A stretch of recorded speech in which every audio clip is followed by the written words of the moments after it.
প্রিয় শিক্ষার্থী, আশা করি সবাই ভালো আছেন। আজকের বিষয়বস্তু আমাদের 11 থেকে 20তম গ্রেডের যে আলোচনার আমরা আগে করেছি, এরপরে আজকে যে আলোচনা সেটা হচ্ছে আমাদের যে দ্রুত সামনে আমাদের অনেকগুলো সার্কুলার পরপর দিয়ে যাচ্ছে।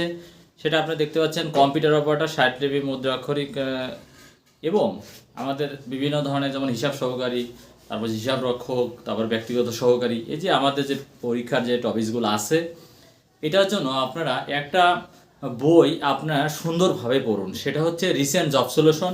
যে বিগত সালের যে প্রশ্নগুলো আছে এটা বারবার সলিউশন করুন, তাহলেই আপনি পরীক্ষাতে 100% অ্যান্সার করতে পারবেন। এজন্য মনে হচ্ছে যে আমাদের যে এই পড়াগুলো আপনার এখন মনে হচ্ছে পরীক্ষা হচ্ছে না, কবে হবে, এইসব বিভিন্ন ধরনের আপনাদের চিন্তা ভাবনা নিয়ে আসেন।